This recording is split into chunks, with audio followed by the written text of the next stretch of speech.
Hi, today I want to discuss something called following your heart. What do I mean by that?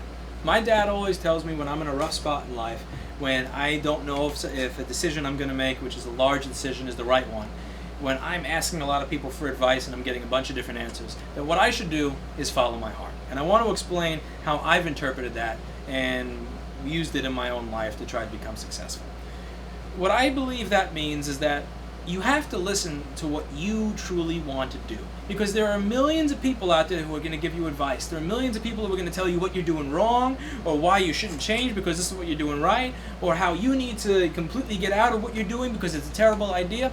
And a lot of people feel compelled to listen to the advice of others. A lot of people on this very channel will ask me, should I work for this guy, or should I start my own business?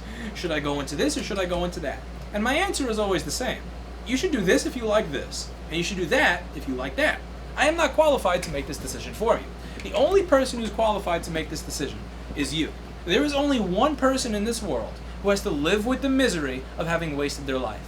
There's only one person in this world who has to live with the misery of having made the wrong decision.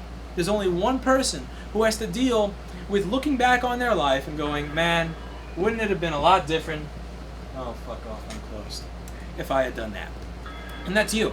And because you're the only one who has to live with the consequences of your decisions when you make the wrong one, you're the only one who should actually be making them. Regardless of how intelligent, regardless of how experienced, regardless of how well-versed these other people giving you advice are, the final decision has to be on you. Because when you do something right because somebody else told you to, they'll go, oh, that's great, I'm glad it worked out. But when you do something terrible, when you wind up on the street, when you wind up miserable and cranky, or if you are disabled because of the decision that somebody else talked you into, they're not going to help you out of it. Excuse me, I said fuck you, I'm closed. They're not going to help you out of it. They're not going to be there to assist you. They're not going to say, oh, yeah, that sucks that you lost your car, man. Here's the keys to mine. They're just going to go, yeah, that sucks, sorry about that. And they're going to walk away. Whereas you are stuck, miserable, where you are. So you should not listen to other people just because they seem a little bit more experienced than you are. You should not listen to other people because they may be more intelligent than you. Because the only person who can tell you what you should do with your life is you. The only one who knows where your heart is headed is you. The only person who knows what direction you enjoy going in is you. Now, one of the things I believe is that you can't just follow your heart. You got to follow your heart and your brain. There has to be a little bit of balance here between the heart and the brain. We make decisions based on the heart, the brain, and other people. The brain tells us what is going to be profitable, whether this is a good idea. Should I sell this or should I not sell this? Will people be willing to buy this if I sell it? Will it cause me trouble if I sell it? The heart tells you what you're interested in.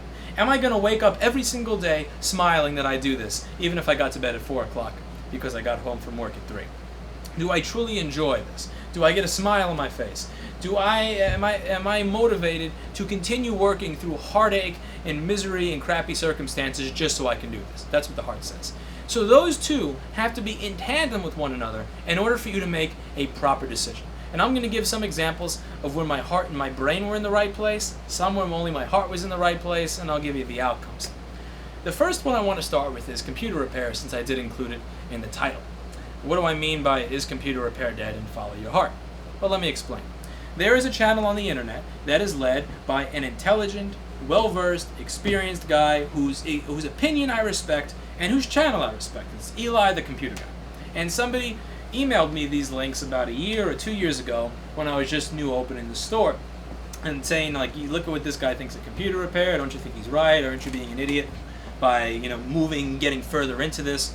And I looked at the videos and I tried to get an idea. What are you doing, crackhead? That's my cute one. Anyway, I hate New York sometimes. And I'm looking at these videos and he makes a point. He says computer repair is dead. You're not going to make money off of Windows reinstalls and replacing power supplies and desktop computers and all that crap anymore.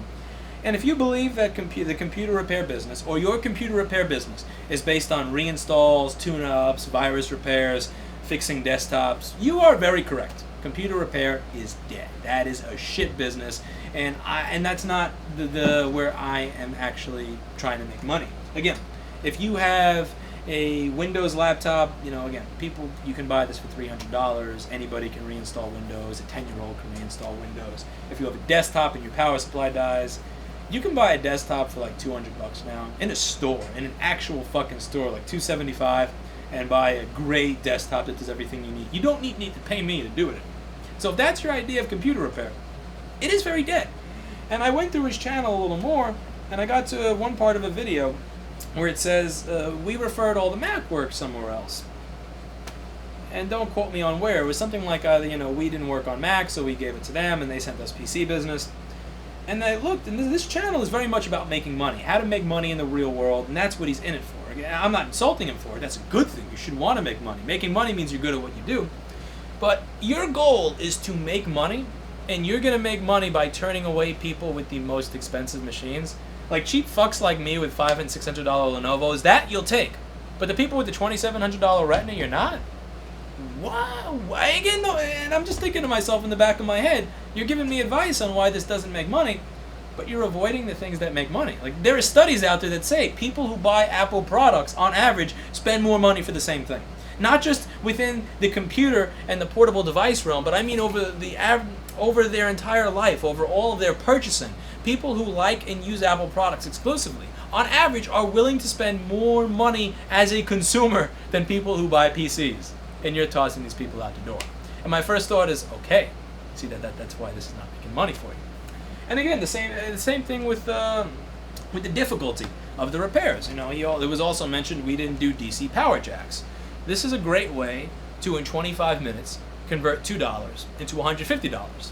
Again, great way to convert $2 into $150 in 25 minutes. And you're not doing that. And you're telling me that this is a dead business. Again, it is a dead business if you actually ignore all the business out there where there's money. Now, here's where my brain came in. My brain said, this is getting much more difficult. These devices used to be easy to work on. You used to replace an inverter board when the screen died, which my dad can do with 10 minutes of training. Then you had to replace a QFN package. Then in 2011, you had to replace a bulb array package when your backlight stopped working. So it's getting more and more difficult as time goes on. What more and more difficult means is that less and less people are going to invest to do it. Because my brain, over time and experience, has told me that even business owners, that a lot of small business owners are cheap fucktards that refuse to invest in infrastructure to support the changes in their business. And that was a very, very correct guess, by the way, since very few people are doing the work that we're doing. Now, the other part of it was that these machines, which are worth more money, are gaining market share. That's something that I thought about 5 or 6 years ago. People don't like Windows Vista. Windows Vista took all those people that said, I don't want to pay for a Mac, I don't like the way they look, I don't like the way they act, and they ran to Apple stores begging in mercy for them to forgive them for anything that was a usable desktop experience. And they did it again with Windows 8, which again, there are lots of people who would have never fucking touched this brand of computer before that are now running to it because there's no usable alternative for them. And these machines cost a lot more money. Now the thing about these machines is they're also difficult to find parts for. So I thought, gee, if I can manage to find parts that other companies can't find, that means that not only is there less competition, that means on certain repairs, there's no competition.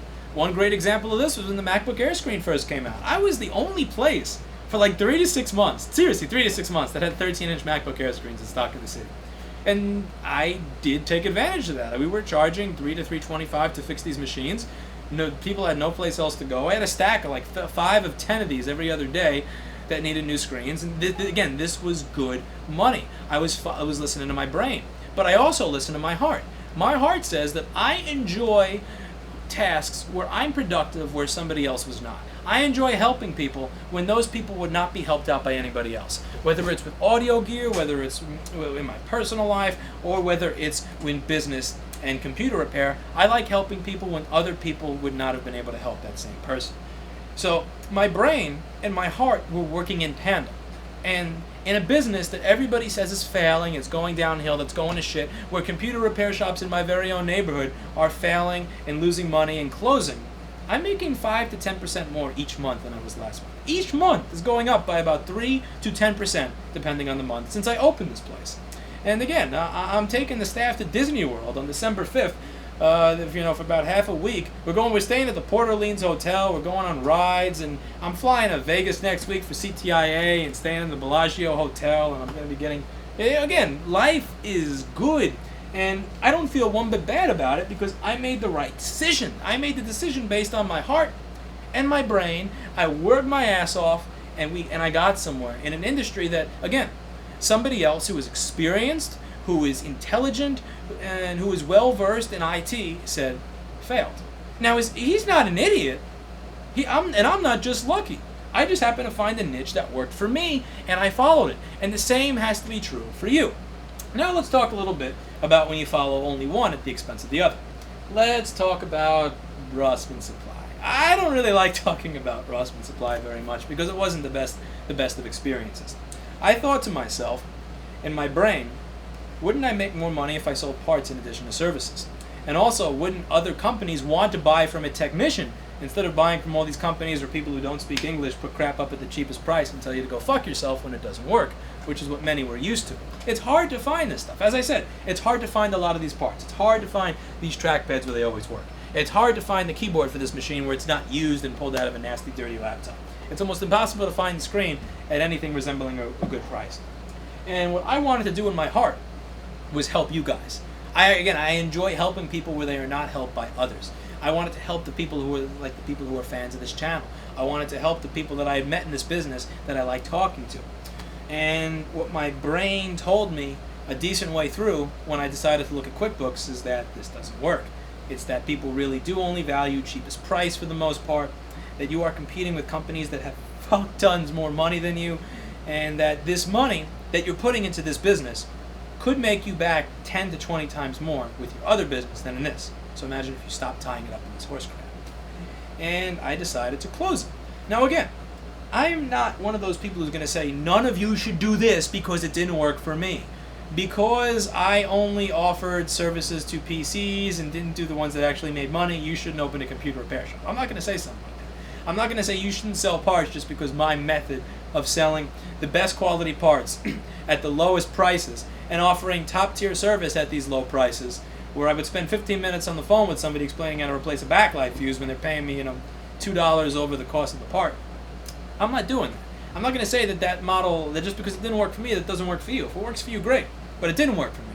So I decided to stop doing it. I wasn't going to keep digging myself into a hole, listening to all these people's other advice on what I could do to improve my business, or all these people's advice on how amazing their parts companies are going, when mine is not working. One of the key important pieces to following your brain and following your heart is being honest with yourself. When something's not working, when your brain says, hey, look at QuickBooks, you asshole. When your heart says, I don't really like this anymore, you gotta listen, and you gotta make decisions based on what you heard.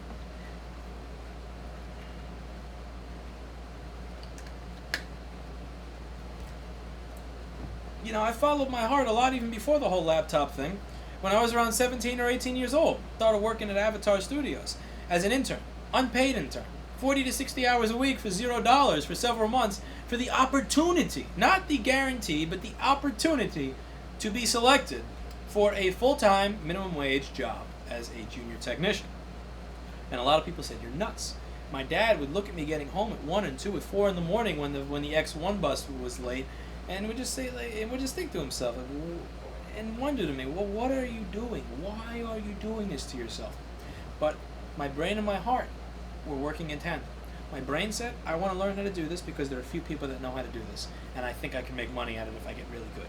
And my heart said that I really enjoy doing this. I really, working in a recording studio on old consoles, old equalizers, all that crap, and watching bands record that would have been just twiddling their dicks in the lobby doing nothing and going home because the gear doesn't work, that is an amazing feeling to me, and I love it. So both were working in tandem with one another, and when I was 18 years old, I was probably one of the youngest people that ever got hired for a job at Avatar Studios.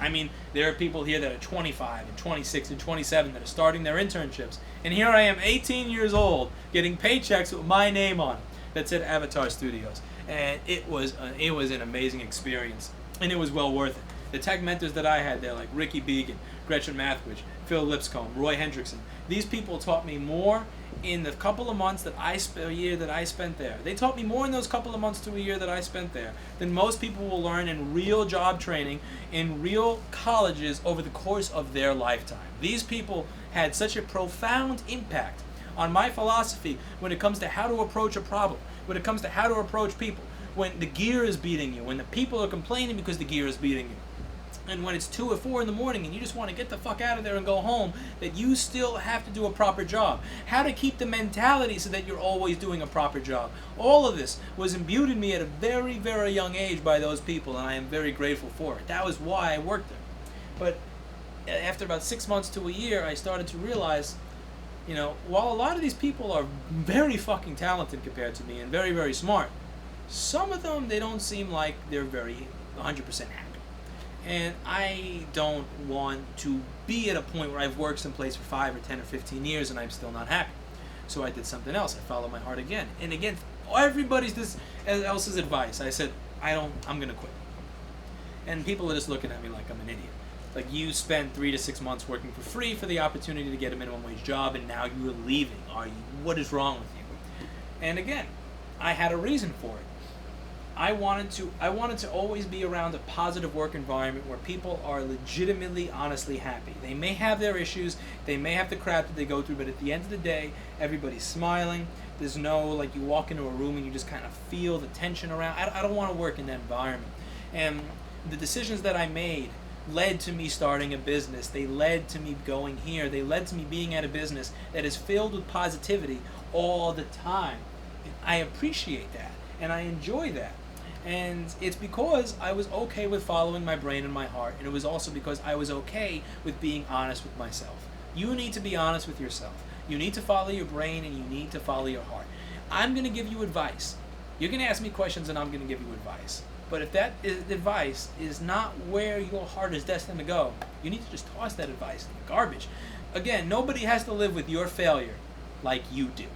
And if, personally speaking, well, I think Eli the computer guy is a smart, cool guy. I actually now watch his videos if they got emailed to me by that person.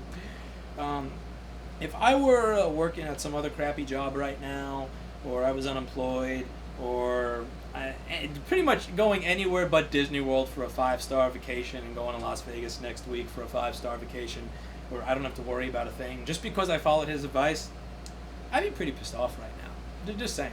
And again, I'm not saying that you got to do that one thing your entire life. Following your brain and following your heart, that's something that you have to do that's something you have to do over a lifetime. Don't get me wrong, I don't plan to be doing this little computer repair thing for the rest of my life. I don't know what the next thing is. I don't know when it's coming, but I do know, so long as I'm a person who continuously has ideas, so long as I'm always out there doing things and always meeting new people and always open to learning new things, that it's going to present itself to me, or it's just going to show up one day when I least expect it. Just like this business showed up to me when I least expected it. And I'll be there for it. You have to keep evolving and doing new things. You don't want to get left behind. Again, one of the reasons that I have that ultrasonic cleaner that this camcorder is sitting on is because I had an idea on doing liquid damage repairs so that I could go one step ahead.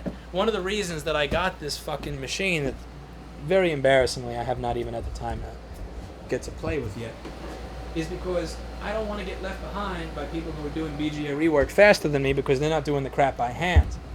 And the reason that I got this camcorder and this microscope that I spent a fair amount of money on, by the way, you may have noticed this video doesn't look as shitty as the other ones I did. That's because it's on a Sony NEX EA50 camcorder. It cost a lot more than that JVC Everio. One of the reasons is because as I was out there doing things, trying new things, following my brain and following my heart, I noticed that my YouTube channel was getting a very decent amount of attention, and I noticed that my YouTube channel was making me money. So I decided, against the advice of others who think that I'm fucking insane for spending this amount of money on free content that goes up without any ad revenue, AdSense, sponsors. I have none of that.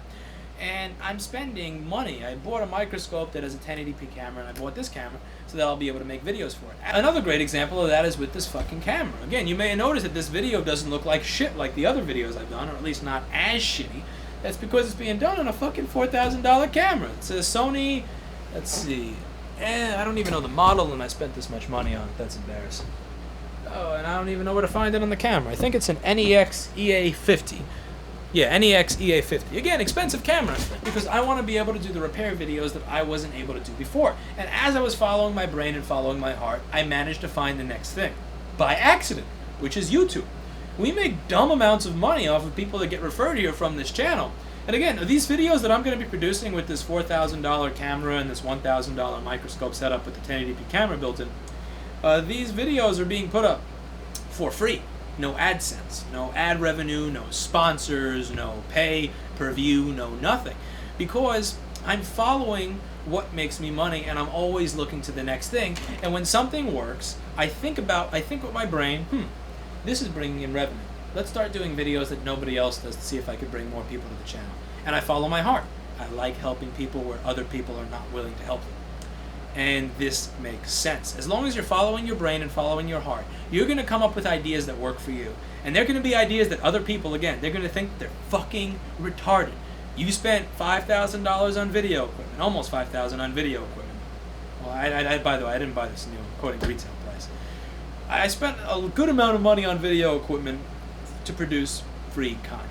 And again, when you say it like that, it sounds dumb. But when you follow your brain and your heart, it really does get you places. And I do firmly believe that this is going to take me some places. And I'm always looking to the next thing. And you got to be looking at the next thing too. And you have to remain humble and honest with yourself. And you have to listen to your brain when something's not working. You have to listen to your heart when you're not truly into it. And you have to listen to your brain and your heart before you listen to the advice of other people.